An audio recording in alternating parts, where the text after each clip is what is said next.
عسلامة ومرحبا بكم. وصفتنا اليوم باش نعملوا صحين يويو، وصفة زمنية. نعملوها مع كويس تي ولا كويس قهوة العشية. بنين، خليكم معايا باش تشوفوا الوصفة كاملة.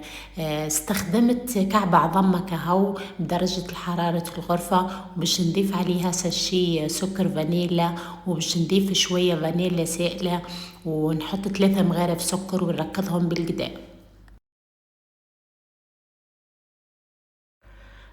من بعد نضيف 3 مغارف حليب، ونزيد عليهم 3 مغارف زيت نباتي.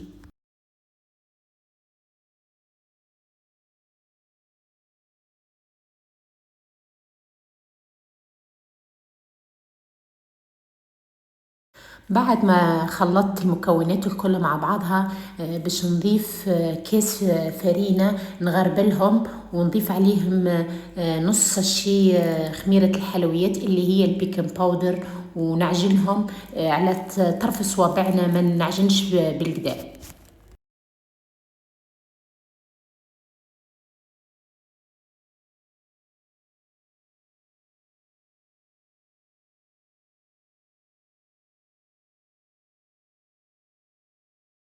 بعد ما لميت العجينة نخليها ترتاح لمدة 10 دقائق 4 ساعة هكاك.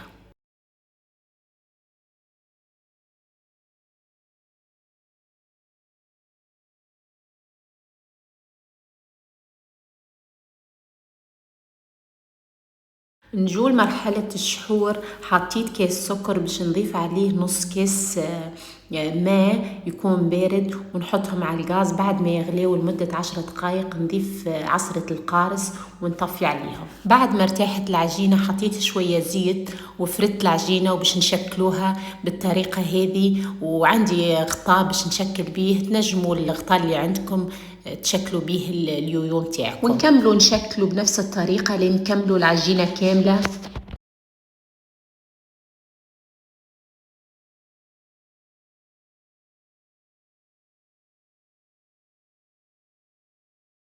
بعد ما حضرتهم الكل نكون محضرة الزيت يكون سخون، ونحطهم في الغاز لين ما يطيبوا. نخليهم في الأول يطيبوا على جهة واحدة، ومن بعد نحركوهم.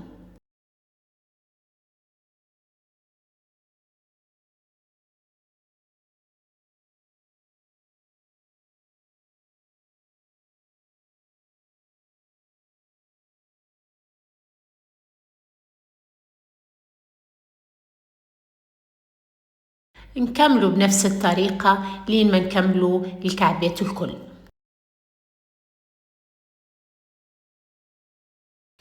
وتوا نجول آخر مرحلة، نصبوا عليهم الشحور اللي عملناه. لازم الشحور يكون بارد واليويو متاعنا مازال سخون. زينتهم بشوية سمسم اللي هو الجلجلان، تنجموا تحطوا شوية لوز ولا شوية بيستاش اللي تحبوا عليه. شوفوا المنظر محلاه مزيان برشا وهشوش.